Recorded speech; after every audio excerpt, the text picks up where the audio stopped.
Hey everybody, welcome to Disco Elysium, a game by Zaum. I don't really know too much about it, but I've heard really good things, and it's a CRPG, which is my type of game, so I'm gonna kind of jump in blinded and have a good time.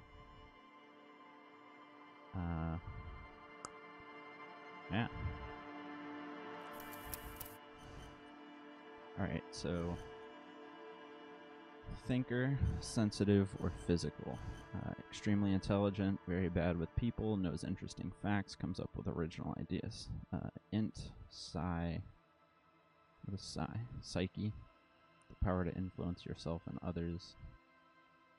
Volition, inland empire, empathy, authority, suggestion, a spirit, decor. I don't know if that's how you pronounce that, but logic, encyclopedia, rhetoric, drama, conceptualization, visual calculus. Okay. And then physical instrument, electrochemistry, endurance, half-light, pain threshold, shivers, motorics, how well you move your body, hand-eye coordination, perception, reaction speed, savoir faire, interfacing, composure. Very psychological, a magnetic personality, but unstable. Might begin to lose his mind. That sounds like probably what I'll go for. Extremely physical, interacts with the world through his body, gets things done, but dumb as a rock. This guy's got a pretty strong physique, surprisingly enough. I don't know what these mean. Inland Empire, Encyclopedia, hand-eye coordination. Let's try create your own, see if it gives more. Oh boy.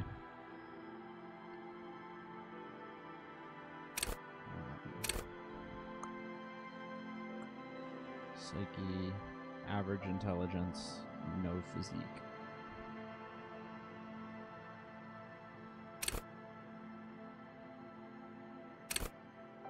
I would rather be decently smart. I want to play like a shamanic, intuitive kind of character.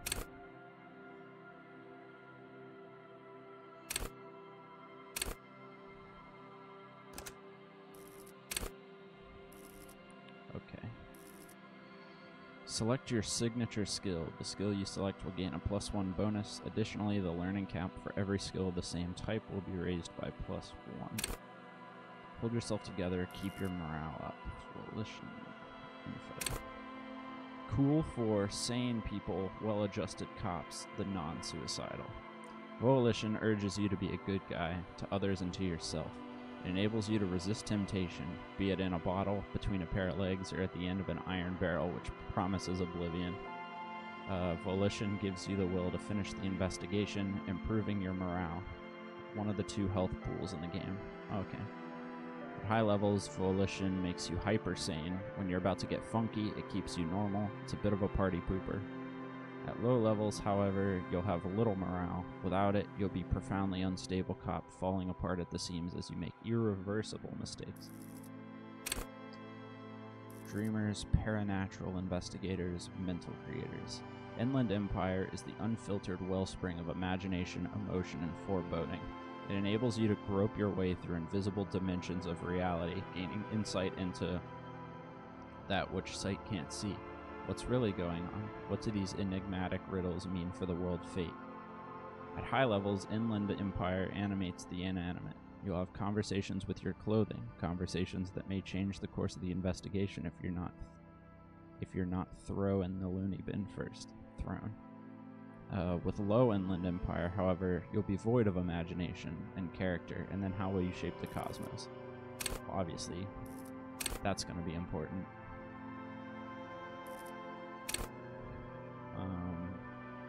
Empathy, cool for judges of character, interviewers, interrogators. Empathy breaks into the souls of others and forces you to feel what's inside.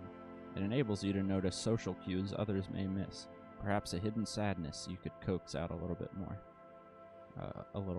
A strange joy from someone who should be bereaved, or a hidden resentment that could return to harm you later. high levels, empathy really puts you in other people's shoes. You'll cry for their sorrows, punch walls to relieve their angers, and be an even more unstable cop. With the low empathy, however, you'll be an ungainly beast unable to talk to anyone without upsetting them. Okay. Authority. Reassert dominance around those around you. High levels, authority demands respect. Even a perceived slight could send you into knee-breaking mode. With low authority, however, you're forever in awkward situations, like when you suffer psychological breakdowns after you yell at teenagers and they laugh at you. Hate when that happens. Cool for cops, cop aficionados, and pretend cops. The very spirit of policing, Copgeist, and enables you to understand your blue-souled sisters and brothers, not only by picking up subtle signals from your partner, but by witnessing flash sideways scenes as they play out in your precinct. And then suggestion, which makes sense. Ability to influence others. I'm gonna go Inland Empire and get really trippy, I think.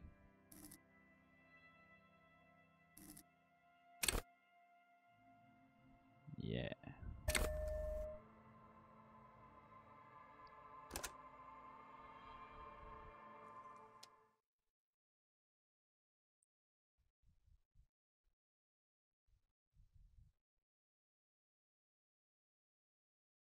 The Furies are at home in the mirror. It is their address. Even the clearest water, if deep enough, can drown. Begin. There is nothing. Only warm primordial blackness. Your conscious ferments in it. No larger than a single grain of malt. You don't have to do anything anymore. Ever. Shit.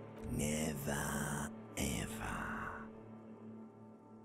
We're just gonna simply keep on non-existent. An inordinate amount of time passes. It is utterly void of struggle. No ex-wives are contained within it. Hey. This is great. Yes, it is. Give me some more. You got it, sweet brother. Nothing upon nothing upon nothing. How about you cough up some more of that sweet oblivion? Coming right up, sir. Ah, Smooth yeah. passage. Alright, nothing town to fuck all borough.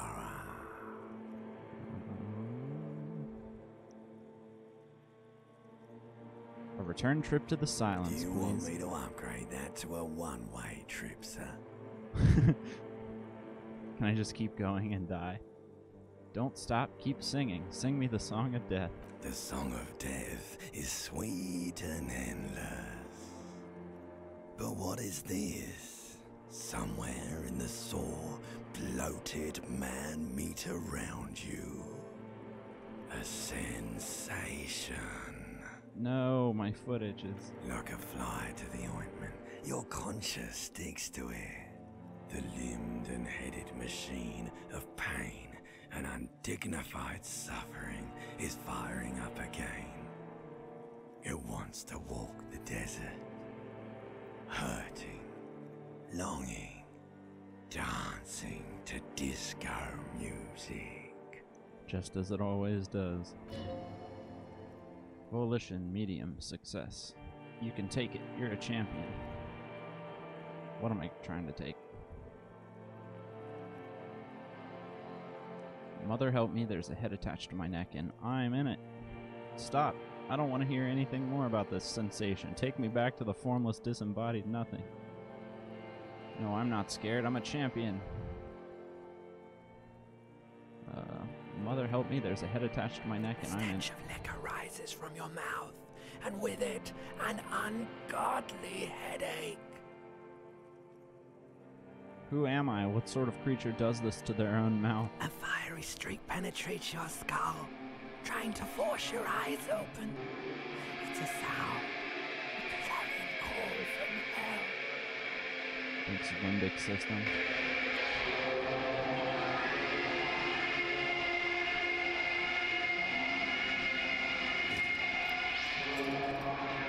Yeah, that's about right.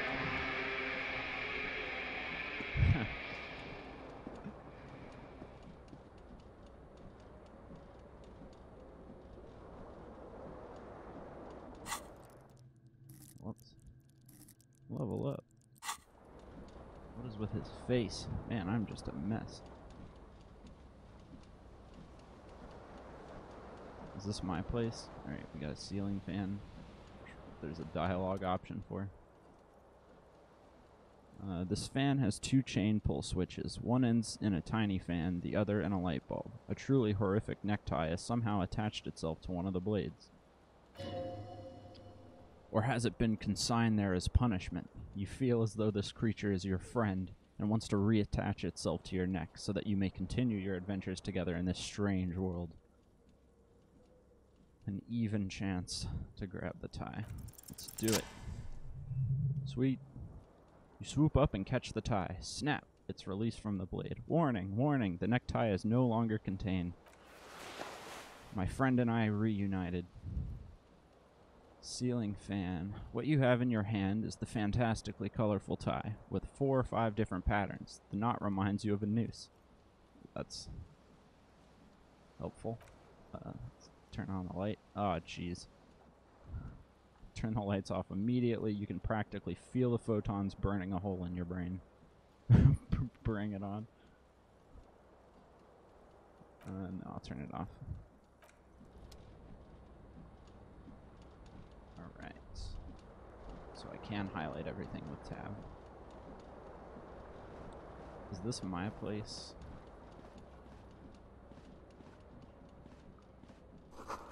See bottles in the bathtub, wine, beer, and sweet liquors.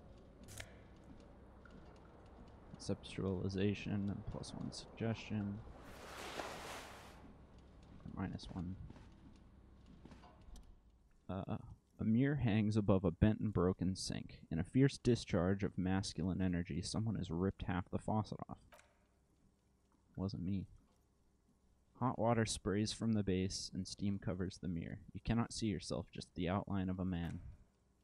Suddenly, you realize you have no memory of the face that awaits you there, underneath the soft vapor. Really? Nothing? Let's wipe the mirror off. As you slowly reach your hand towards the surface of the mirror.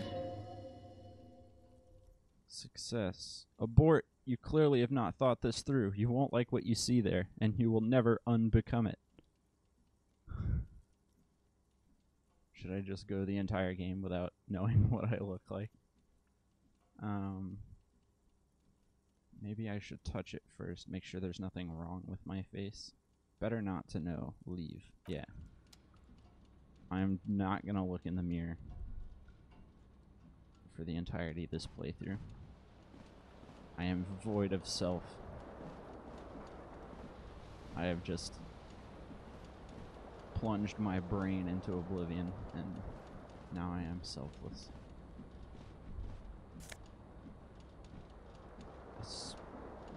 Esprit decor. Disco Ask Blazer. Certainly sounds like something I'd wear.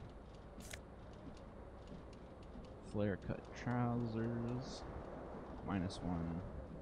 +1 to electrochemistry. Since when did pants make you good at electrochemistry? Perception, hearing. You hear a jingle. Keys are clinging in the pocket of your flare-cut pants. Fish them out. It says, whirling in rags on the aluminum key ring. There's a single key on the ring. The number 1 is etched on it. It should open the door. Cool. What is this? A magnum-sized bottle of Commodore Red.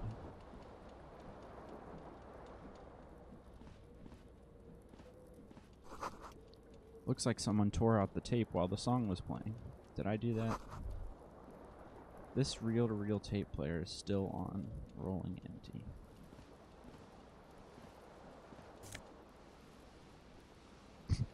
My left shoe. Perfect. What's through this door? That looks like it leads out to the hallway, so.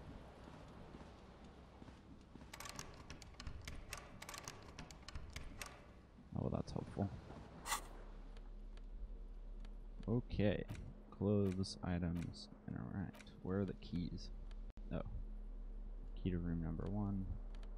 I got my cool ass necktie.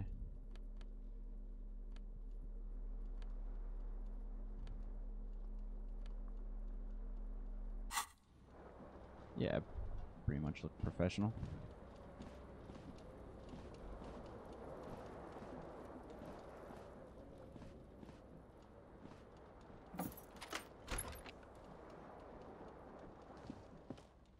Revitrol, Special Administration Region, 0 centigrade, black ice warding. Damn, must be cold. Whoops. You can sleep after 2100. Sleeping heals all your health and morale.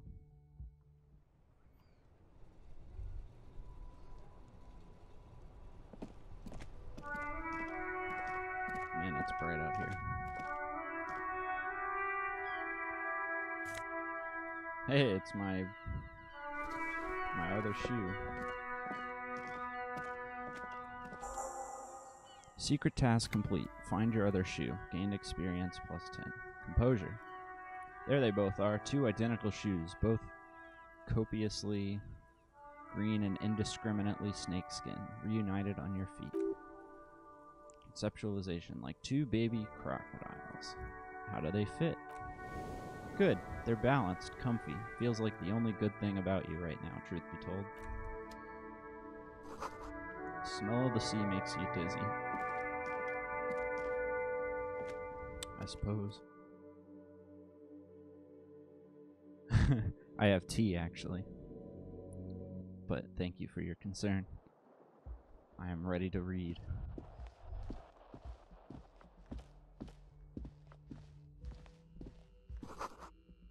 Calendar says it's March. The year is 51. Okay. Hello, officer. Hello, lady.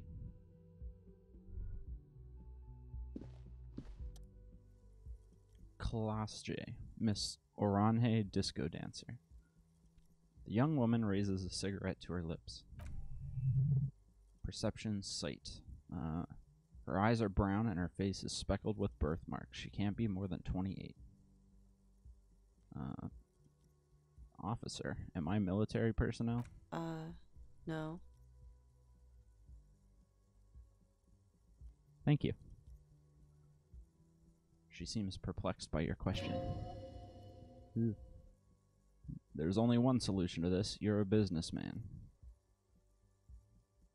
Then why did you call me an officer? No, I'm not a businessman. Because you're a police officer, sir. She pulls on her cigarette. Are you sure? I am, yes. Unless you've been feeding us a set of very well-rehearsed lies all this time. She takes another drag. All this time. You've been here for 3 days. On official police business, no less.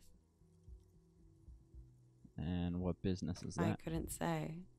In truth, so far, mostly drinking. Yeah. Why don't I remember being a cop or anything else? Who in their right mind would let me be an officer of the law? Challenge, suggestion, challenging. Try the expression on her. Let her know you want her, physically. Dude, I just woke up. I'm blackout drunk. And I'm surprised I'm not puking all over this floor. Why don't I remember being a cop or anything else? Well, I assume it's because... Well, could it be because of the drinking? She raises an eyebrow. The cigarette sizzles. Who in their right mind would let me be an officer of the law? Don't be so harsh on yourself. They almost let anyone be a police officer. Authority. A glib remark. Don't let it stand. Assert yourself. Actually, I can see why they didn't trust me with the law. I have the right character. Or better let it go. Say nothing. Nah. I'm gonna let it go. Retreat is not a winning tactic. Shut up, authority. I should get going now. Of course. Be careful, officer. They don't like the police around here. Thanks. Where is around here, Miss Orange Disco Dancer? Reaction speed, easy success. Something stirs in you as she's about to go. Call it an instinct, a need. The need to ask questions. It's like you've said the words 1,000,000 times before. She looks back at you, a light glinting off her eyes. Before you go, I have some questions for you. Yes? And think this far ahead. Tell me, is it 51 now? It's 51. What century? The current century. And what's that? What number? Centuries don't have numbers, they have names, and this is the current one. How many centuries have there been, then? Civilization has existed for 8,000 years, sir. She grins. What's so funny? You're right, her expression turns serious. There's nothing funny about civilization. Nice. What is it they have against the police here? The dock workers are pretty cocky. They think they're police enough, at least here on the coast. I can't say about the rest of the city. Where exactly is here? Where am I? You're in a hostel, sir. No. Where are we? Where in the world? We are in Revachol.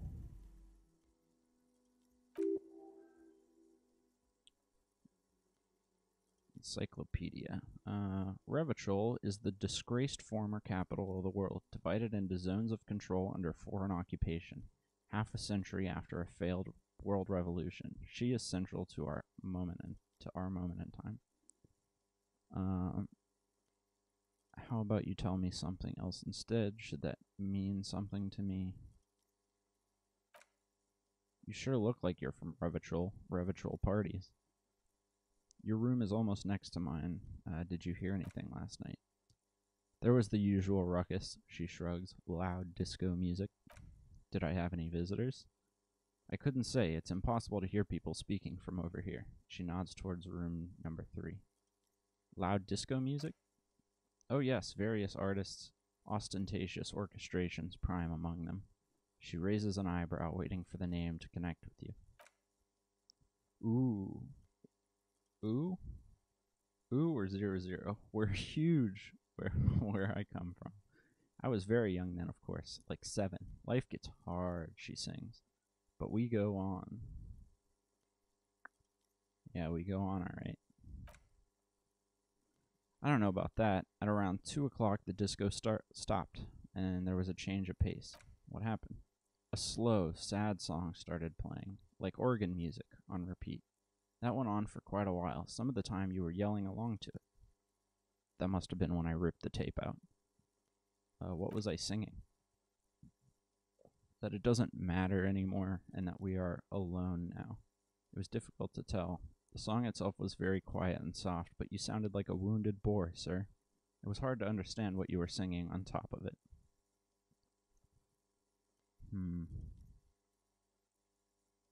I'm sorry.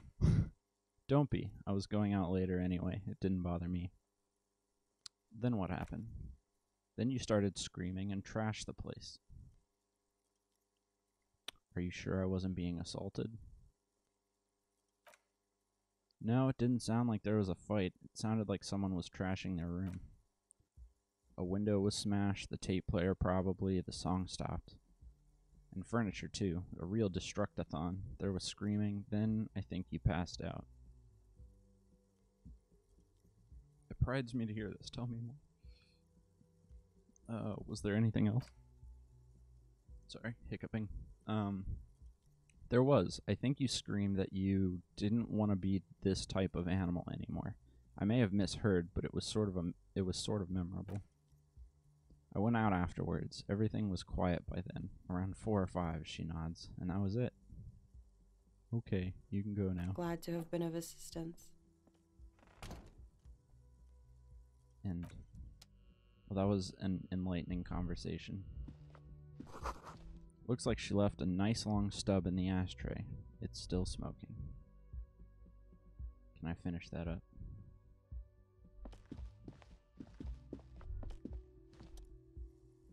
The door is closed. Try the handle, knock. I'll leave her alone. We just talked with her. This is the weekend edition of the satirical newspaper, Trompe le Monde. Nothing on the front page rings a bell. Strange. I must be really out of touch with this world.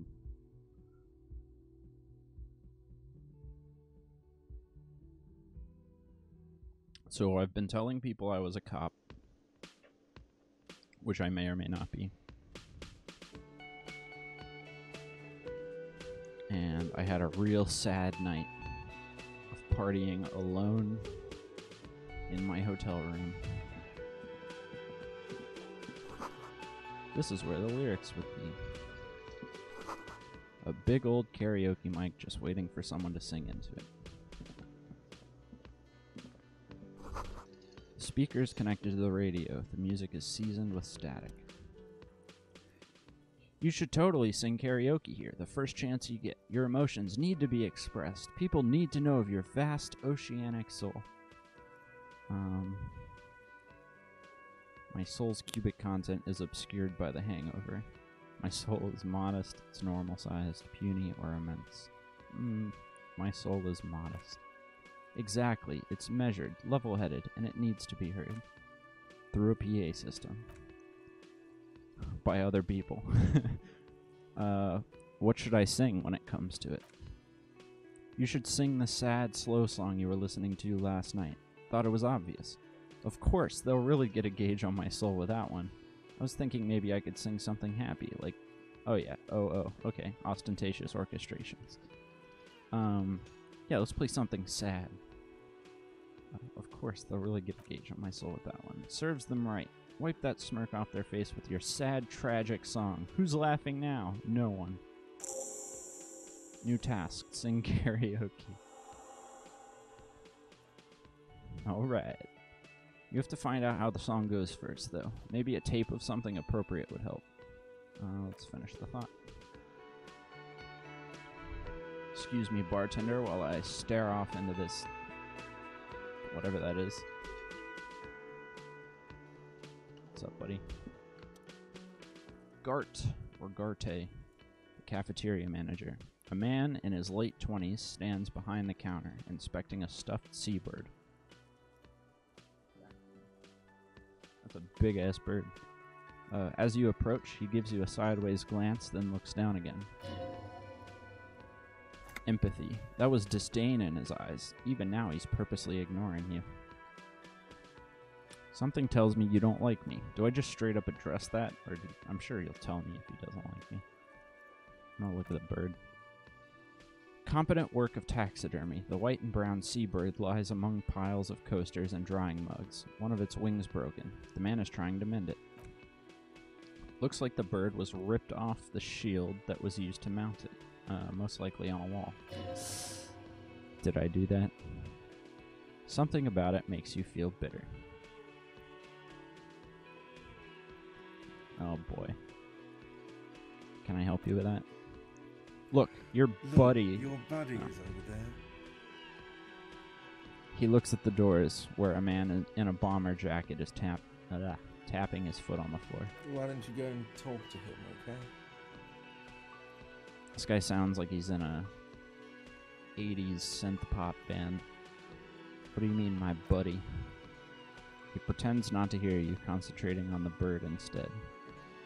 Something tells me you don't like me. Oh no, you're a hero. A real hero cop. Logic. Could the massive property damage upstairs have anything to do with this? So not only am I a cop, but I'm also a hero. You're being sarcastic. Am I? Or did you ride in, take the body down, solve the murder, and not trash my hostel room? No, you see, actually, you didn't. You haven't done anything even remotely useful since you got here. What have I been doing then? Have you seen me around? No, I haven't seen you around. Not always here. He looks down again and keeps plucking at the bird. Are you the bartender? No, I'm not the bartender. I'm the cafeteria manager. What's the difference? You look like a bartender. Just gonna piss him off. Mm-hmm. Understood. Mm-hmm. Alright. Is that a coffee maker? And what else we got? stuff. Here's what's in here. The menu has been wiped clean. Only the word Monday is written on it. Alright. Nosafed. +1 to health. I'll take that. This is a water cooler. A large bubble is rising to the surface. The soft purr of an electric juicer comes from the kitchen. Someone is working. I'll check out the kitchen in a little bit. What is this? Sign reads, Mess Hall reserved for union members. Doors open at 1600. Cool. The Royal Pinball machine is unplugged. Well, that's a damn shame. Hello, sweetie. Lena, the cryptozoologist's wife. You shouldn't keep your colleague waiting. She nods toward the man in the orange bomber jacket. This fellow. Alright, let's go talk to my buddy. A bespectacled man in an orange bomber jacket is tapping his foot on the floor. It looks like he's waiting for someone. You. Is he covered in blood? As you approach, he narrows his eyes and extends his hand in greeting. Spirit decor. If an assault were launched on this building right now, if the windows came crashing down and the whole world descended upon you, this man would hurl himself in death's way to save you. Are you sure? You are sure of this, but why? Hold on. Who is he to me? He is your half-brother. Oh. Shake his hand. Hello. I'm Kim Kitsuragi, Lieutenant, Precinct 57. You must be from the 41st. You realize he's waiting for your name. Wait, I thought he was my half-brother. This is your chance to come up with a really good name for yourself. Get creative. Conceptualize. I don't really know my name or try to invent a name for myself. No, I am selfless. I have no name. Okay, then. He processes the information, then disregards it. It looks like we had a little scheduling error on Sunday. Saturday too, actually. Have you had time to talk to the manager here? Yeah, I just talked to him. If you don't mind, we should talk to him again. Ask him for a rundown of the area. Now that I'm here as well. I understand the scene is out back, right? It also wouldn't hurt to assure him the police are finally here. In full force, I mean. Have you mapped out the initial interviews? Yes, the police. I'm aware I'm a policeman. What interviews? I'm just gonna say I haven't. Okay, we'll have time for that after we take a look at the coroner's case. Have you removed the dead body from the tree?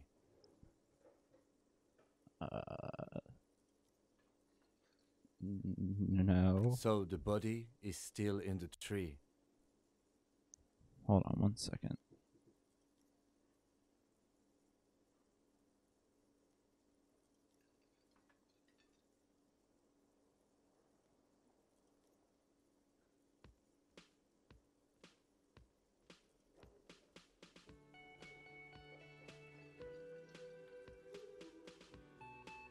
Sorry about that.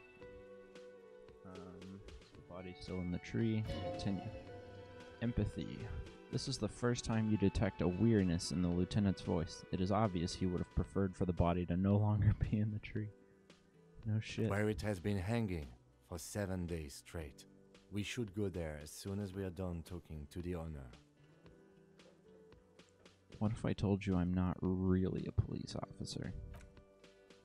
We all feel that way sometimes. There's no such thing as a police officer, I'm afraid. What remains is that there is a dead body in the tree. Someone has to figure out who put it there. If we don't, no one else will. First, we have to take it down. But I can't remember anything. He looks at you for a moment in silence. I can see that you drank last night and the night before, and that you are still drunk now. But I've seen officers go through much worse. Much worse. If you need something for your headache, there's a general store nearby, but as I said, the dead body should be our #1 concern. How can you be so sure I'm from the police? I was sent here to meet a detective from Precinct 41. You have the insignia of the Citizens Militia on your sleeve and on your back. He points to your jacket.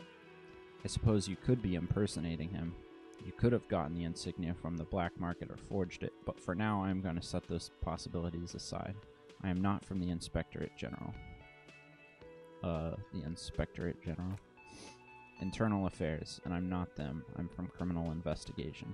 You said insignia, these white rectangles, you mean? Point to your sleeve. Yes, but they're just white rectangles. They're not just white rectangles. They bear a halogen watermark with the letters RCM and a pattern resembling the street grid of Revitrol West. I would ask you to step into the headlights of my motor carriage, but again, it's none of my concern. I just need you to do your job. Shouldn't I have a badge or something? You mean you don't have a badge?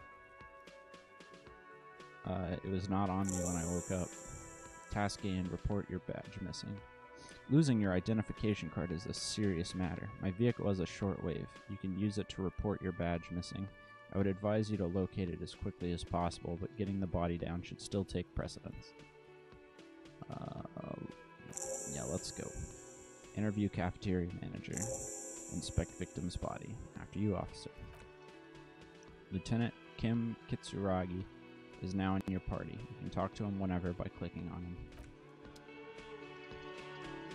Cool. What a cool dude. Is my face like that because I haven't looked in a mirror? So if I just avoid looking in the mirror, then maybe my portrait will stay that way. That would be cool.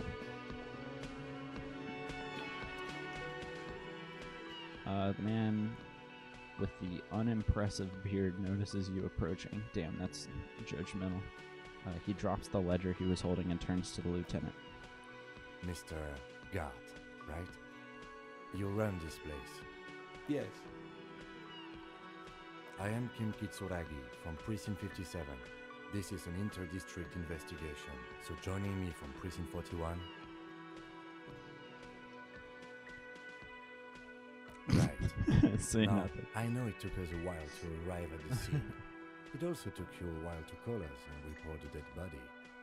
It was you who placed the call, yes? No, I only just got here. It was probably Sylvie who called you. She usually works the bar here. I'm only temporarily taking over her duties. Do you have her number? As a matter of fact, I do. Who made the call? He looks behind a pile of coasters, finds a slip of paper, and hands it to the You lieutenant. said you just got here. From where? Are you a local? What? Of Martinez? No, I live in Jamrock. I only sometimes come here to keep an eye on the place. This is just one of the many, many cafeterias I manage. But you still know your way around, yes? In case we need directions.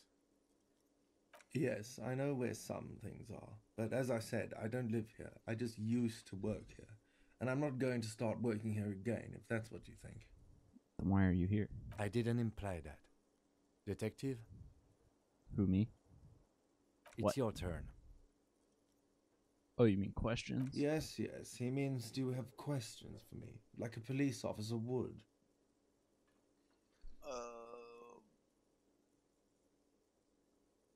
Stretch.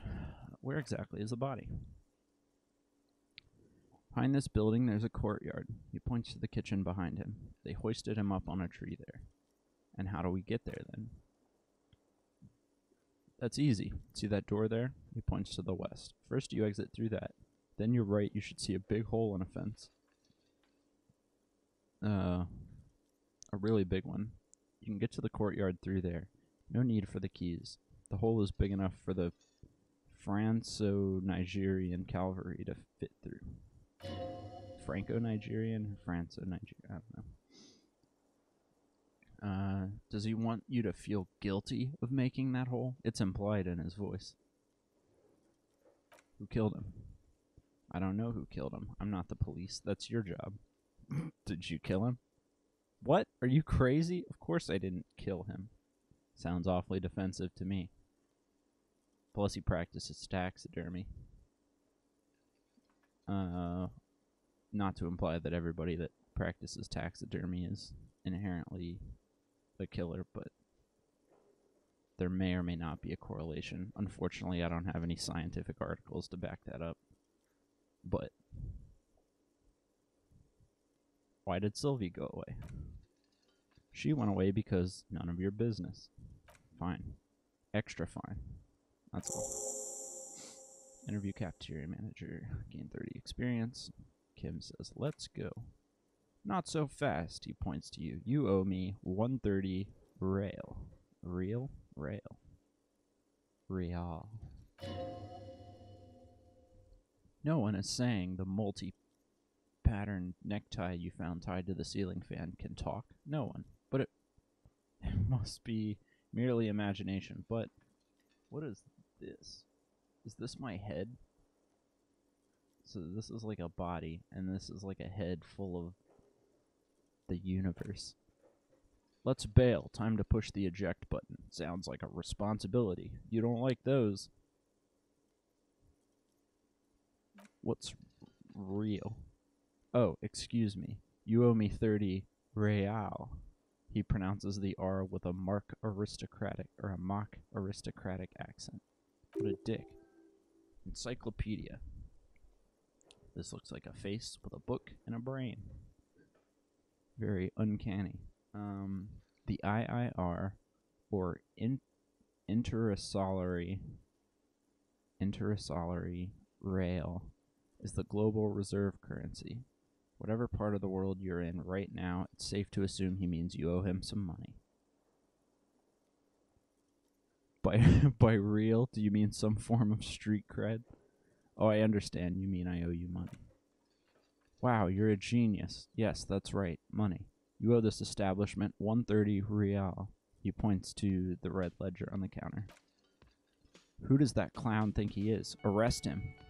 Dude, necktie. Did I just hear my tie speak to me twice? No one is saying that. No one is saying the tie can talk. That would be ludicrous. It's just that you should arrest him. It would be wiser, because he wants to take your money. I'm not comfortable with this. Great advice. I'm considering it. No way. I have duties. I'm a cop. I'm not talking to a tie. I'm gonna tuck the tie away. The lieutenant watches you fiddle with your horrific tie, sweat stains forming under your armpits. He puts his hand on your shoulder. If you don't have the money, it's okay. None of us are in this for the wages. That cop, that's cop for I haven't offered to pay because I don't have any money either. What do I owe this place for? Let's see. He dramatically turns a page in the ledger. 3 nights at a tariff of 20 real coins of real comes to 60 real. Then there's the window you annihilated. The hole in the window was the first thing I saw when I came to work, so don't try to tell me you didn't. That will be 40 real in damages. Excuse me, sneeze. Another thing you've annihilated is half the bar. You've run a tab of 30 real, actually more, but we'll round it down to 30 for your hard work maintaining the stability and order of Revachol. That's 60 plus 40 plus 30, 130 real. And yes, real is still money. What exactly is money? What are you, a philosopher? Actually, I might be. Money is what grown-up people use to pay for things. Things like this hostel room, or, he peeks into the ledger, or 8 bottles of potent blend, and 9 packs of Royal Extra. We use it for everything, really. Interesting. Where do I get it from? Are you serious? From your work? I don't know. You can take bribes, I guess. He looks at Kim. I'm sorry. I don't think cops take bribes. Some do take recompense. Recompense? Recompense. The lieutenant is dead serious, but only to survive. Why do I need it? What if I don't have any? I don't think I have any money. Why do I need money? For survival, to pay me. Unless you want to become a hobo. Do you want to become a hobo? There's nowhere else to stay in Martinez, and it's cold spring outside. Money doesn't make you happy, but it lets you be unhappy for a while longer. If you run out of money, you die. It's like that for all of us. Me too. That's why I need you to pay me. He stops and says, mostly to himself, I'm not an asshole. What if I don't have any? There's a shuffle of nylon as Lieutenant Kitsuragi looks for something in his pockets of his orange bomber. What happens now? He turns to the lieutenant. I'm sorry, but he has to pay. I can't let him stay here any longer if he doesn't. If he doesn't have the money by tonight, then he shrugs. Officer, maybe you're better off working this from home for now. You live in Jamrock, right? It's not that far away. I don't remember where my home is. Officer. A pattern of creases appears on his forehead. You really need to take this up with your station. I have a shortwave radio in my car. Call them, ask them for assistance. We have to get this investigation started now. Pay for damages. The man wants to say something, then thinks better of it. Good luck. By the way, where is home? The address is coming up blank, and this place sure isn't it. I don't really remember. But you've been at this hostel cafeteria for only 3 nights. Where were you before? You had to be somewhere. I don't know. Near? South, maybe? Don't really know, do you? I don't. Does this mean I'm homeless? South, maybe, doesn't sound like somewhere you can stay if you run out of money. Could I trace the way back somehow to the exact street, the exact number on a building? Lonesome long way home. You can try. Run some addresses in your head when you get the time. Maybe a street or an apartment will appear. Sounds like a plan. I don't want to go outside yet. Time is passing. The door is bolted. A sign reads, kitchen reserved for personnel until 1300. Okay, so guess we'll go outside. Summer door closed for the winter. Son of a bitch.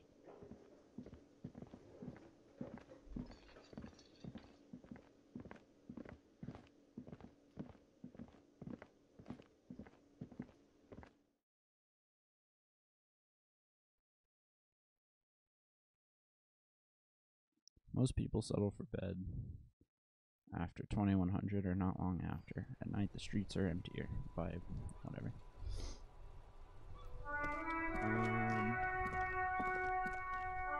Yes.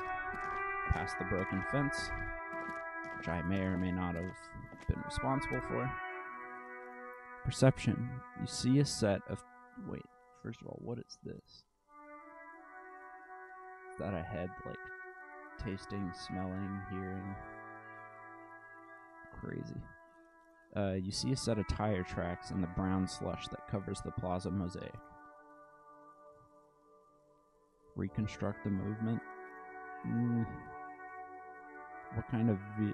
Why am I looking at this, first of all? Cop habit. You look at everything. This isn't case related, you think. What kind of vehicle drove through here? Hard to say. Your vision is blurred and you're having difficulty concentrating thanks to your relentless hangover. Alright, not now. We have priorities. Like this hanging body. Oh, kid, what are you doing? You little shit. Kono's got this! The boy throwing rocks at the dead body can't be older than 12. If there ever was such a thing as an ugly kid, then this is it. He's almost exquisite in his ugliness, like a gremlin. This guy conceptualizing. I love this art. Oh yeah, Nabakumpi Kuno! Yells the other kid behind a fence. Hey kid, a word, police business. A moment of your time, Can't please. talk, pig! She's coming up strong! Throwing rocks! Electrochemistry. Shit coming up strong. That sounds good. Joyous. You should hang out with this kid and see what that juicy shit is all about. What is that? Juicy what now? I mean drugs. The kid's on drugs. Oh. Right on. Yeah, Kuno! Ride the lightning, Kuno! Kuno's riding it, see? He wipes sweat from his brow and sends another rock flying. The rake, Kuno! You should throw the rake at him, Kuno! The fuck does Kuno know what a rake is? Kuno's not guarding it. Kid, you want to hang out? I'm not a narc. Are you kids siblings? Kim, what should we do? We shouldn't do anything. I don't tempt such forces. You will see. Are you kids siblings? The fuck are you talking about? He's calling us f***s, Kuno. He says we're fucking each other. Yeah. Kid, you want to hang out? I'm not a narc. Fuck no! Kuno doesn't buy that shit! Fucking entrapment shit! I have Alright, questions. entertain the Kuno! Show me what you got! What you got there? What you got, huh? Show me what you got! The body, what do you know about it? Shitload, pig, what's your question? Don't tell the pig shit, Kuno. Pig's choking. He's totally choking. Kim, help me out. What do we want to know? If I were to want to waste my time, which I do not, I would ask them who he is, how he got there, and the usual. Do you know who he was? Kuno's fucking fuck gimp. He picks up a rock. Kuno uses the fuck gimp for target practice. Do you know how he got up there? Probably climbed. Kuno was busy down the road when that shit went down. So you didn't see it happening. You heard Kuno. Kuno wasn't even in Martinez. Kuno wasn't in Revachol. He puffs himself up. Kuno wasn't regional. Oh, okay. Where did you go then? I don't know. Some fucking... He looks around trying to come up with something. Mesk or, I don't know, some other place. Night City. Kuno was in fucking Night City. Where is Night City? Kuno gives this info out on a need-to-know basis, and you don't need to know. He draws snot up his nose. Kuno didn't smoke the gimp, if that's what you meant. Have you seen anyone suspicious around? There's a couple of pigs sniffing around in the dirt. Seems pretty fucking suspicious to Kuno. Yeah, you tell the... Fagiri? Kuno. More on this later. Right now, let's talk about something else. You're testing Kuno's patience here. Get lost, beep. I don't have a censor thing, but I'm not going to say it. I want to discuss the body with you again, Kuno. About the crime scene. Kids often play in this yard. I gotta ask, who is Kuno? Do you often play in this yard? Right, pig, this is where Kuno plays with his little wooden choo-choo. Fuck do you want with it? I might have questions later. For now, let's talk about something else. I gotta ask, who is Kuno? Kuno's Kuno, pig. The boy points to his chest with both thumbs. So you refer to yourself in the third person? Fuck you calling a third person? Kuno's the fucking first person. Empathy. He looks slightly confused, but proud he came up with that retort. But right as he's getting distracted, you hear a malevolent hiss from behind the fence. Watch out, Kuno. He's trying to fiddle you. He's gonna put his hands on you. The thing behind the fence starts squealing. Shrill, and violent like a fire alarm. The sound gets louder as the child shouts at the windows overlapping the yard. Help! Pig's got Kuno. Help! Rape! Help! The boy joins in. He's got the Kuno. Help! I'm not doing anything, see? Everybody, please. He's digging his dick out. Escalate, Kuno. His dick is out. You're afraid.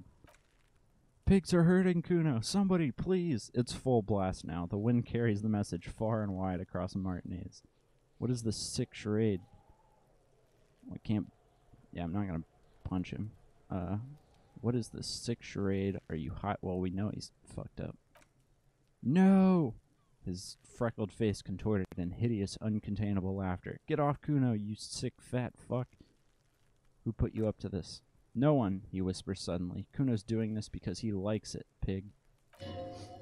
This is where Kuno establishes dominance over you. Thanks, authority. Someone put you up to this. You put him up to this yourself when you decided to talk to him in the first place. Fucking fair. Listen to your beat friend. Kuno hawks a loogie on the ground. The phlegm is yellowish and bubbling somehow. Am I just getting paranoid? Kim, did you do this? It was the harbor, wasn't it? They're trying to compromise me. I can hear them laughing now. Did Gart put you up to this? Kuno owns the fat ass, he whispers, then looks around and yells from the top of his lungs, "Help! The RCM is trying to fuck Kuno." Are you high right now? Help, misters, help! He prances around, eyes bulging out of their sockets, rolling hard, yelling at the windows. He's having the time of his life. Total ecstasy. Fuck the pig.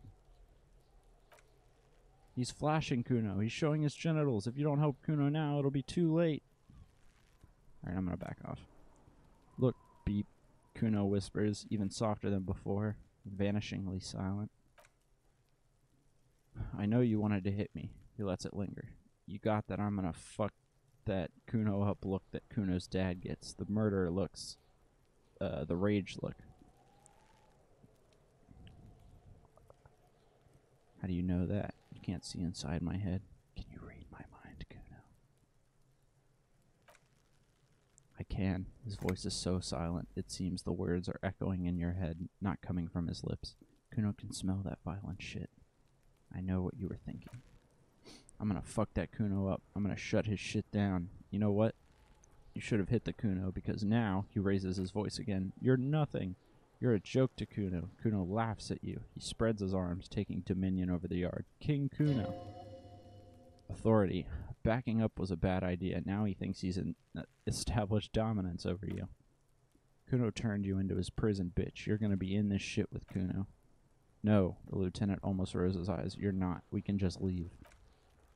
Bitch, you're gonna be in this shit with Kuno forever. The pipo-headed critter doesn't let him finish. I'm just gonna leave. Fuck that kid.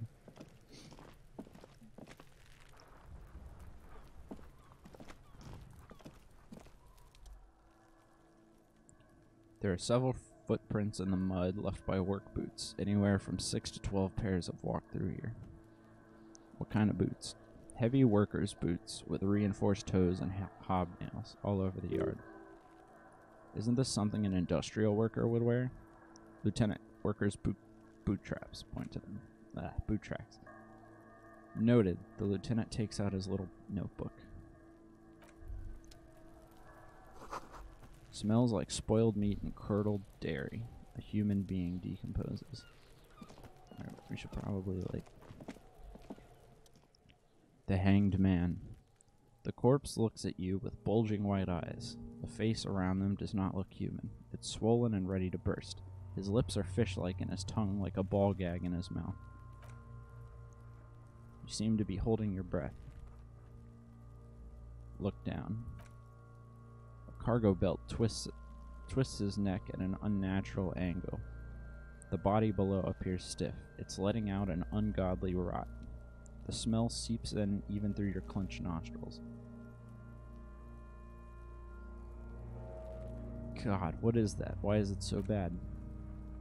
Active decay. The lieutenant raises a white piece of linen to his nose. It's okay to throw up, officer. No one is judging.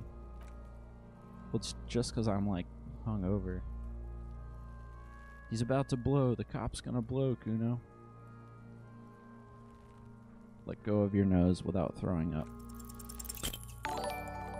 Check failure. Thanks for the follow. Endurance. The smell is repulsive. It pushes in from your mouth. More instant and more familiar than anything you'd expected. More fever than odor. It fills your mind, flushing you from within. Try to walk away. Try to walk away.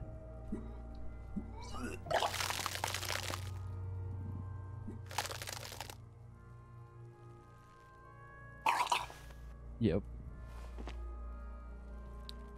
Too late. It's impossible to keep it in. Your body curls and pushes it out, burst by burst, until a pool of vomit lies under your feet, and your throat stings from the stomach acid. I'm sorry. It's okay, happens to everyone. The lieutenant hands you his white handkerchief. Keep it. Thanks. Wipe your mouth. I got his handkerchief. Hangover is clearly making this worse for you. You could use some ammonia to clear your head. You think ammonia would help?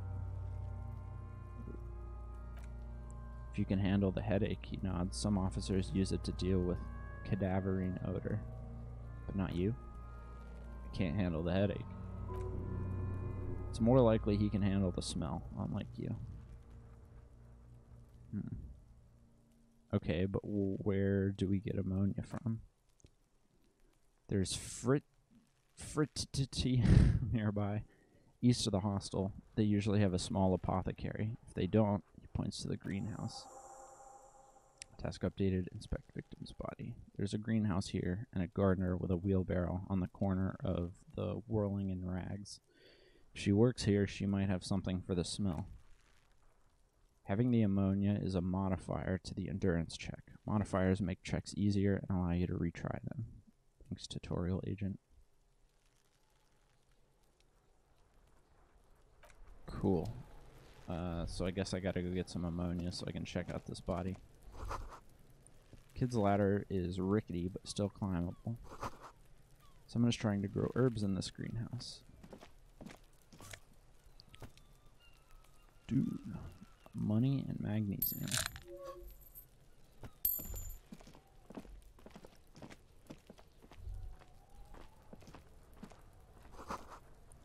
This winch mechanism has been oxidized for some years. Oxidizing, sorry. Pile of eternite. An inconspicuous pile of the roofing material eternite. Why am I looking at this pile of roofing material? What is this? It's nothing. Someone just left some roofing material slanted against an old shack. I'm gonna try it. Hey, because there's a secret door hidden behind the panels of the eternite. That's why they're too orderly.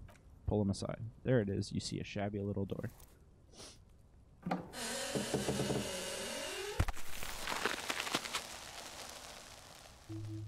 Gained experience 5. What is this then? A tool shed? He peeks inside. Let's investigate. Yes, let's.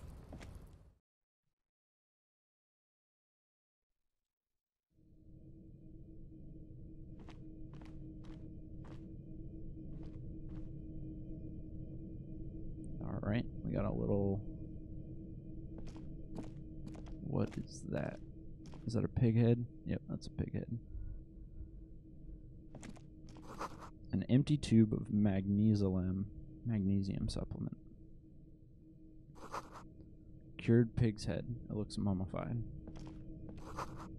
Silver plate with traces of bone yellow powder. Be still, my beating heart. It's amphetamine. Sweet amphetamine. The lieutenant isn't studying the powder in the mirror. He's studying you. Someone has taken narcotics here. Perhaps the police should interfere. I wasn't thinking about taking it, I swear. I was thinking about justice. I've heard amphetamines make you a really good detective. Are you a really good detective? Perhaps the police should interfere. Perhaps not. He looks at you. This is below our pay grade, detective. However, he points to a ladder in the corner. See that ladder up there? It's probably another way into the industrial harbor. No, a secret path the local kids use. Well, that's helpful. Poster says, get out of the way or get fucked up. Some more coins. What do you think, Kim? Yes? You seem to be following me. Alright, I thought he was gonna...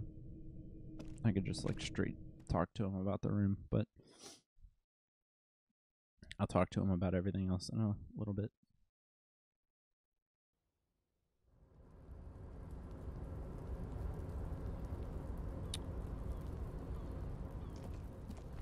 Alright.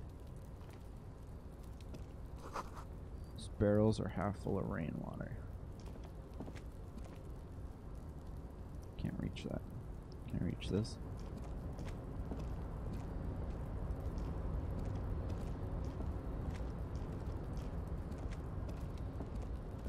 going. Oh, cool. Doorway is going to collapse soon. Well, that's not good. Take some money.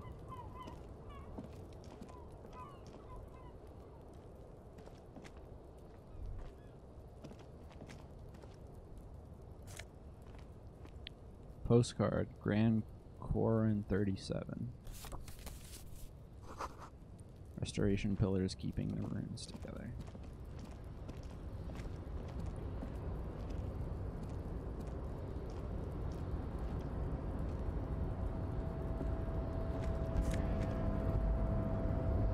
Some more notes fed.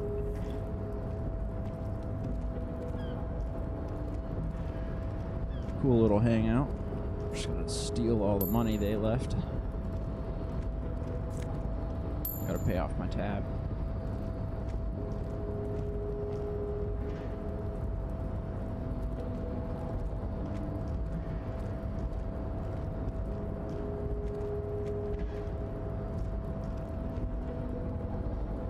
Alright, I guess that's about as far as it goes.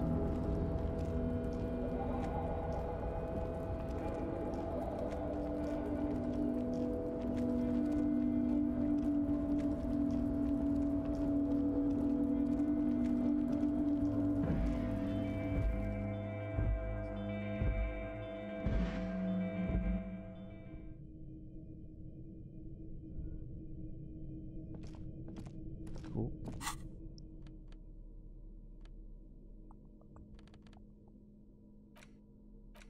Guess those aren't super useful. Notes. Yep.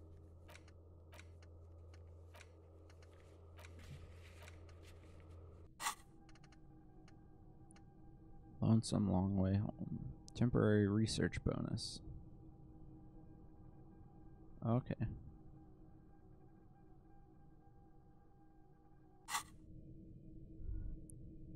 So as you get experience, you try to remember your address. It's pretty cool. Maybe one day I'll find out where I live. I will never find out my name, though, or what my face looks like.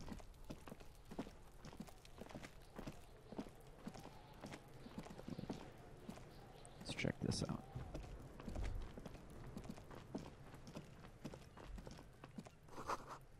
Letter R wears a crown on a ribbon below, a light above descending. Trash container. This trash container is locked. The sliding lid has a padlock that says whirling in rags. There's something in there, not necessarily connected to the case, but still. Why am I looking at you, trash container? You're just a trash container. The body is downwind from here. Maybe you'd prefer the smell of garbage to the smell of death? Lieutenant, what do you think could be in there? Trash, food waste from the cafeteria. They lock these containers to keep the derelicts from flocking in. Could be evidence, too. Yes, I feel like there's something in there. What do you mean, feel? It's extrasensory perception. Whatever is in there holds a special significance. I agree. We should get someone from the remote viewers division here. What is the remote viewers division? All the detectives from all the precincts who experience extrasensory perception go to the remote viewers division. Their work is invaluable to the force. Is he just yanking my chain? Wow, could we get them here? No, because they don't exist. Oh. I'm so disappointed right now. I thought there was a remote viewers division. There isn't, but we should still access this container.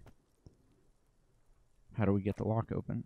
We could try using a pry bar. There's one in my motor carriage. Or Lieutenant?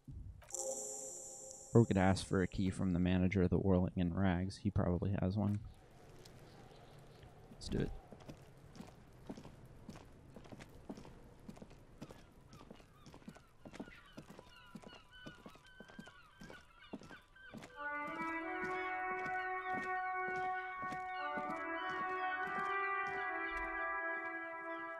An old call box with the matrix of push buttons lists all the companies in the East Delta Commerce Center. We want Rolling in rags. Nothing happens after you ring the doorbell. They don't want to talk to you.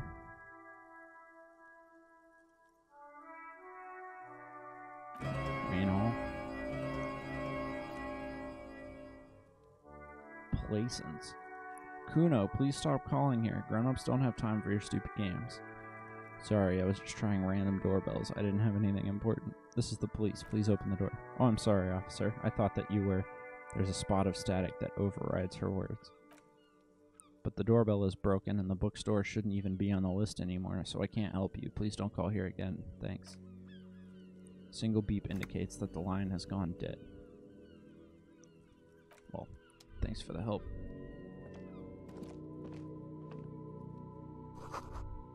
Rudest saint.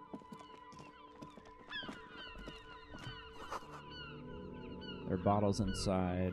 You could pick them up if you had a bag. But I don't. So. Mail collection box. This post l'aventure. Forgive me, I don't know any French, so. Mail collection box has been heavily vandalized with graffito. Not graffiti, but graffito. Closer inspection reveals 2 bullet holes in the front. Good mail delivery box. Pat the box. The box seems happy. Perception. Eat shit, pig. Fucked by the cun. And Saint G with a crown have been scribbled on it. Ginny is a whore. And base set mailbox. Also, I feel you, mailbox. I feel you, mail collection box. Mail collection box seems cathartic. Thankful, even. So do you. You shudder, then you swallow. Poor little box.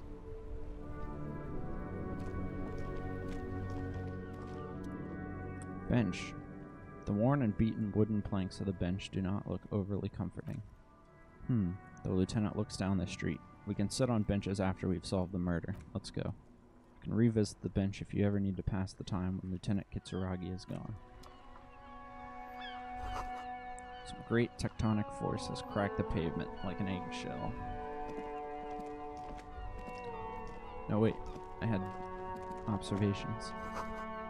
The damage looks like it could have been caused by an earthquake. Maybe a sea monster did this to the plaza? Yeah, that makes more sense.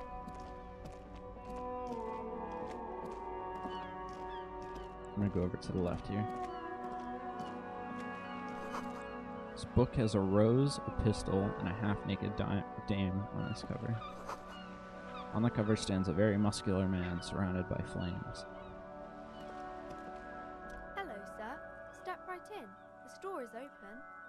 A young girl with chubby red cheeks waves at you, smiling. Her nose is also red from the cold. I am the law. Hello. Are you interested in a new and exciting book? She stomps her feet to feel warmer. What kind of store is this? It's a bookstore, sir. We sell books, postcards, and some board games. It's called Crime, Romance, and Biographies of Famous People. Whoa, whoa, whoa, whoa. Hold your horses, little girl.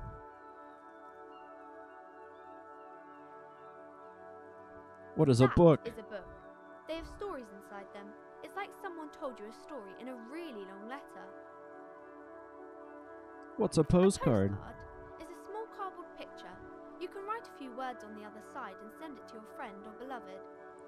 Oh. She is unfazed by your questions. She would consider it impolite to point out any perceived weirdness. What's a board game? I like little games on a table, made to pass the time. There are several different ones, but sailors here mostly buy cards. I like board games. Interesting My things. pleasure. Anything else you'd like to know? Is it okay if I ask you some questions? Okay, sir. I'll try to answer any questions you have. I hope they're about books. What is your name? My name is Annette, sir. My mom, her name is Plaisance. She owns the store. She's inside, minding the register, or organizing the stock.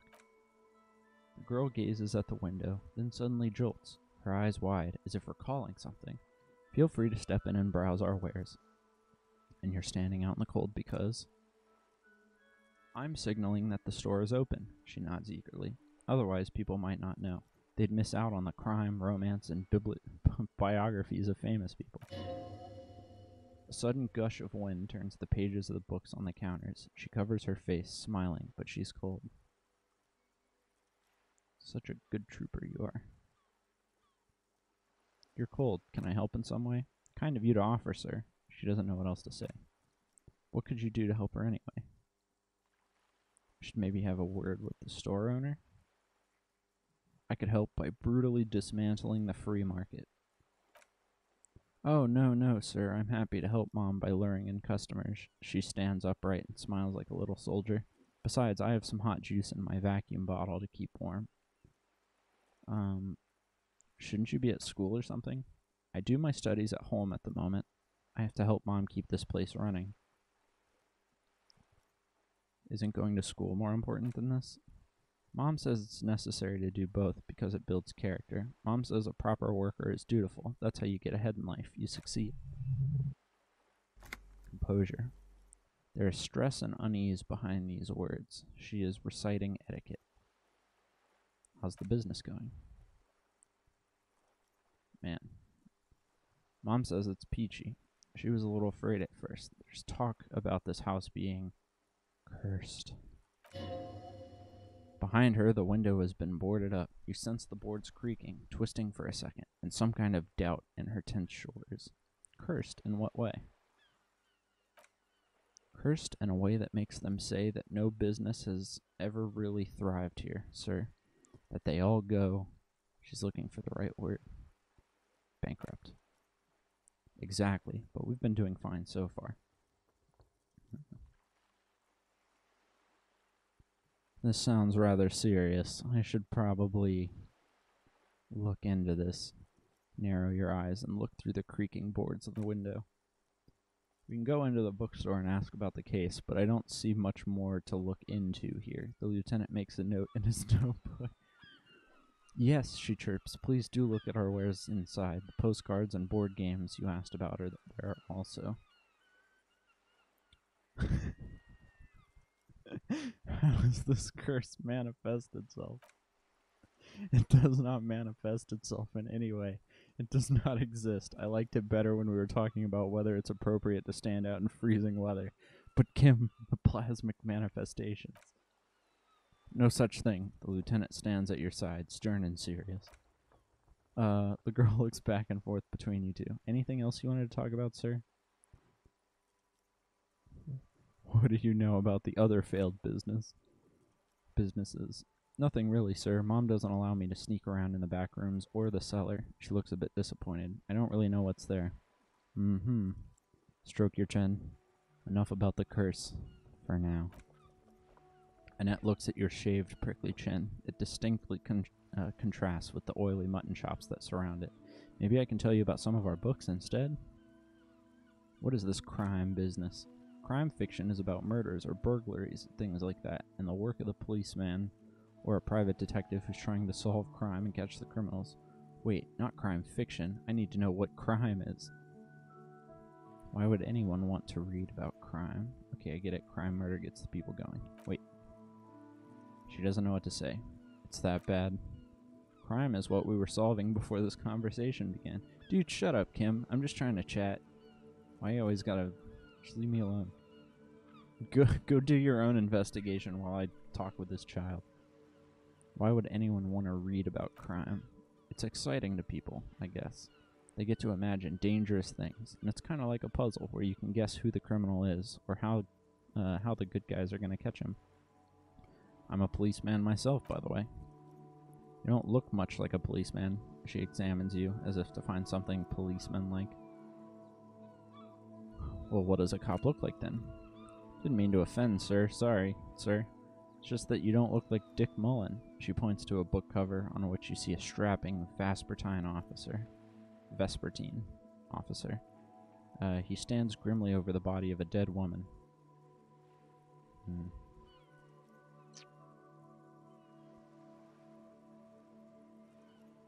It's not your body that's important in police work anyway. It's your...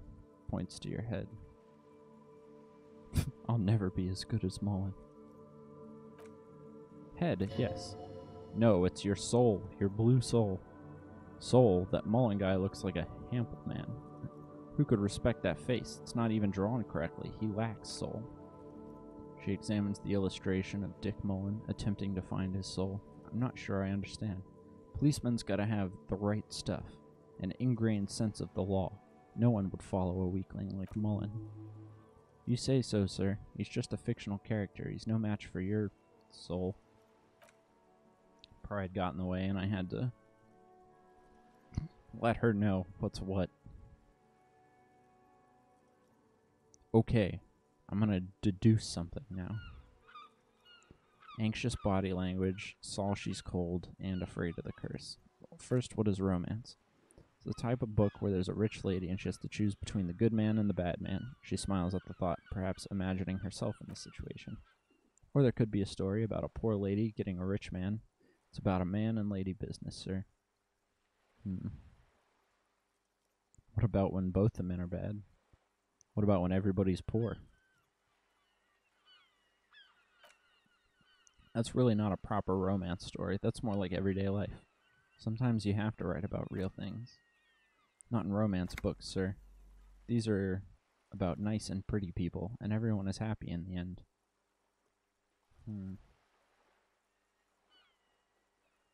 What about a poor man getting a rich lady? It happens, but usually the guy gets rich in the process, or should actually be rich himself, but has lost his family property unjustly, like during the Revolution or something. Those are unhappy books. For most of the pages, people sad about what they have lost, but then it all turns out just fine in the end. What about when both the men are bad? These are not very common. You can't have a choice between bad and bad. Nobody wants to read a story like that. What if it's written really well? Well, maybe then it's fine. Maybe if the lady then decides not to pick either because she doesn't need a bad man. Yes, that would be interesting. What about a book where the man and lady business doesn't work out at all? Haven't read many of those. Maybe you should ask Mom. Yeah, you think she has one about excruciatingly painful breakup? I don't think it's a romance story if the main characters break up, though. She pauses, trying to figure out the appropriate answer. No, think about it. One where they plunge into a torrid spiral of pain and recrimination, only it's really long and drawn out, scarred for life. Phantom limb. No. I don't know. She looks at you with puzzlement. Doesn't ring a bell? Alright, I'll ask your mom. Yes, she nods, relieved. She knows books, definitely. Conceptualization. What was that? An idea for an unfinished novel stuck somewhere in your forebrain? Volition. You clearly have issues you need to address. Alright, that's enough romance for me. Who are these famous people? Oh, kings and queens and generals of old. Or artists and writers, or musicians, those kind of people. There's usually something extraordinary about them. She scratches her cold, reddened cheek, then continues. I think that's why people read them, to find the secrets of their fame. Logic. Seems like most people who read these books fail to get more famous from reading them. Reading those doesn't make the readers more famous, does it? But it does make the famous people more famous, she smiles gleefully. Fame is for vain people. I have better things to do. These famous people sound like a bunch of dorks. Fame sounds delicious. Maybe one day, maybe someone will write a book about me one day. Fame is for vain people. I have better things to do. Okay, sir. She stamps her feet, waiting for what comes next. I'm gonna try to deduce something now. The girl keeps her hands folded, hidden. Why is that? Hey, why do you keep your hands folded? What do you mean, sir? She looks wary. She knows where this is going. You needn't be worried. I'm here to help. You can show them to me. Actually, I'd rather not deduce anything. Every time I deduce, people get hurt. You don't need to be worried. I'm here to help. She looks around anxiously. Her hands remain folded in front of her. She doesn't want to show them. Lieutenant stands by, looking at the two of you with little interest. A facade of true professionalism. He's far more intrigued by the situation than his poise reveals. It's okay. She brings out her reddened hands. Her nails are frayed, nearly chewed down to the flesh. Jesus. You bite your nails? And you knew this from me keeping my hands folded? She shooted you a suspicious glance. There were a few other hints. Yes. Well, that proves nothing. Anyone could do an easy deduction like that. Her eyes flash with defiance. She's not impressed. I bet I can figure out why you bite your nails. I got a few reasons in mind. She nods, half provocative, half enthusiastic. Rats have been nibbling on your fingers, child labor and dismal working conditions. Chewed-on nails means you're recycling your body material. It's an intense dedication to the way of business. There are no riches without personal sacrifice. No. You're uptight because of your mother and the pressure she's putting on you. Dismay flickers in her eyes. Maybe so, sir. She sighs. Okay, I know. It's a bad habit and I shouldn't. I hope this entertained you. It was okay, sir. She's still got a rebellious streak. There's more that can be achieved here. Ask her to do the same. Ooh. You think so? Fine. Do better. To do something about me. You're quite sober, she snaps back quickly. The lieutenant does not flinch at the comment. He doesn't even flinch a single bit. He is intensely not flinching. It takes effort. Wait. I am also sad my head hurts. Wait, how do you know I'm usually not? Because you usually aren't. I am also sad and my head hurts. I'm sorry, sir. She looks you in the eye, sympathy gleaming in her face. I hope things get better soon. There she stands, swaying on her feet, assaulted by the early spring breeze. She smiles at you. The whole situation suddenly feels familiar somehow. What are you missing here? Why does this feel familiar? I can retry it. So let's try it. Success. Because you know each other. She's been talking to you so openly because you've talked before. Hang on, so you know me? We've met before? Yes, I stand in this spot all the time. She sways back and forth on her feet. You've been running around all week without your shirt on, sir, apologizing to everyone. I don't really understand what you've done wrong. Did I ever talk to you? Of course, you stopped by a few times. She looks at you intently. You certainly look better than the last time I saw you. Thanks, I'm trying. Yeah, I can see. You don't have party eyes anymore. Lieutenant slowly, ever so slowly, realizes something. Party eyes. Yes, of course, that makes sense. I'm not surprised children have seen you running around with party eyes on, he thinks. Not at all. Party eyes? You know, like a cat in the dark, all big and wide-eyed. She giggles at the thought. It certainly looks odd on a man. Composure. The swiveling eyes of a loony drug addict. That is what she meant. You were probably gurning, too. Electrochemistry. Fuck yeah, you should get some party eyes right now. Snap those sequins on you, boy. Does that mean I've been partaking in narcotics? Oh, baby, that's not what you have to worry about. Worry about the important thing. So why didn't you tell me you knew me to begin with? I didn't know I had to do that. She looks puzzled. I don't really like this detective deduction game anymore. Thanks, I've learned something about myself today. Glad I could help you, sir. She smiles a wide, helpful smile. Alright, bye. See you around, Annette. Damn. Cool. This book is about pate. This book, you don't really understand what it is about, nor does it seem important.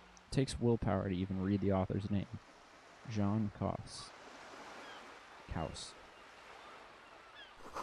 A book about Boadero culture. It promotes freedom and roaming upstream. A book about the future. The government reads your mind using radio technology.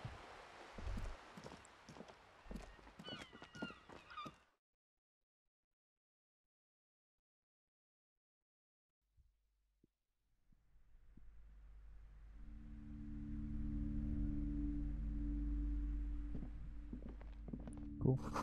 Gift books and molten candy. Man from Helmdahl series. The display rack is brimming with worn paperbacks featuring an extremely muscular sword-wielding barbarian on the cover.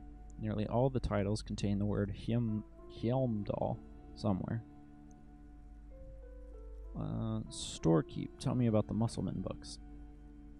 Oh, Man from Hjelmdal, a very popular series of adventure novels. She looks at the book with some disdain. They're awfully immoral and violent books. Why are they so popular? Blood and violence, scantily clad women, epic narratives, all those mystical things he encounters, they're bound to grab those with little imagination and nothing to do. That doesn't sound like something I'd be interested in. At last, someone sensible. She fiddles with her pendant. However, I still urge you to buy one. Can't judge a book by the cover, they say. If you're a novice of the series, I recommend Hjelmdalar Man, the man from Hjelmdal. It's supposed to be a good introduction to the series. Let's just look through the display. Rows and rows of Hjelmdalar men blur your vision. You make out some titles. Man from Hjelmdal and the Mammoth Riders. Man from Hjelmdal, Return to Hjelmdal. And the solipsistic Man from Hjelmdal and Hjelmdal. What is this? Good God, how many are there?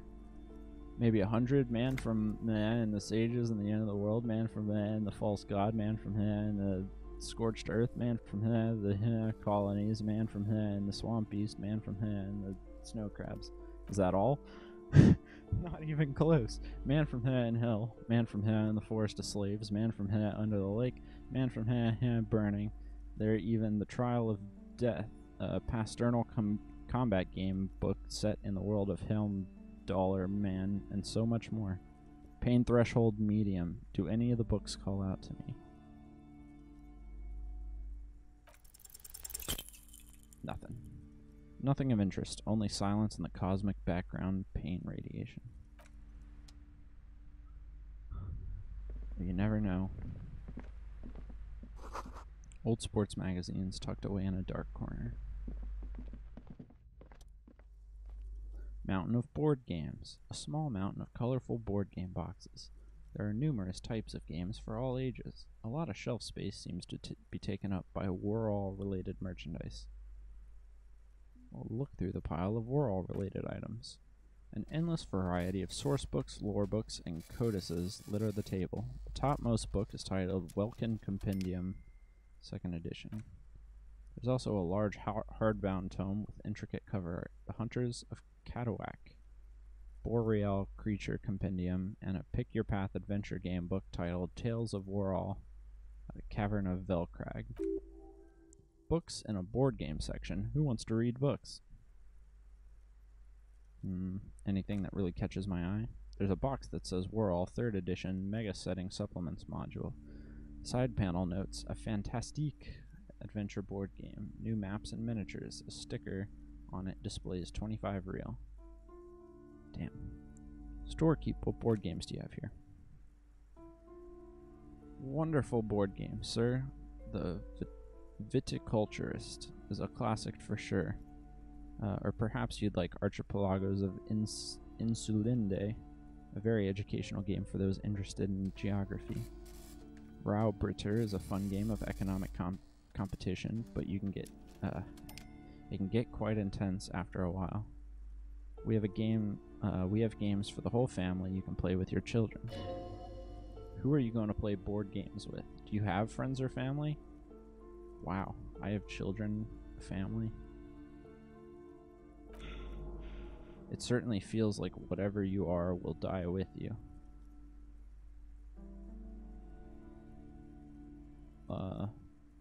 I don't feel as if I have kids.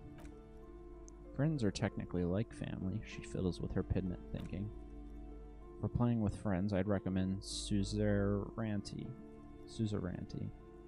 It's a civilization building game where you build a civilization, then set off to brutally colonize and repress other civilizations. It'll cost 12 real. So what about all these Whirl things? Lousy auras there, she shudders. No role-playing games are popular among those types. You know, who are into those kinds of things. Personally, I don't like it, not at all. I've heard they turn people into occult enthusiasts. That they have rituals where they try to summon entities, highly immoral stuff. You can still buy them, though. She looks at the table, crossing her arms. Thief. So basically like D&D. The book collects the national recipes of Arda. They are all about lake trout. Cool. I'm gonna save, pause, take a break, and go eat lunch. Confirm. So thank you for watching, and I will hopefully be back in a little bit.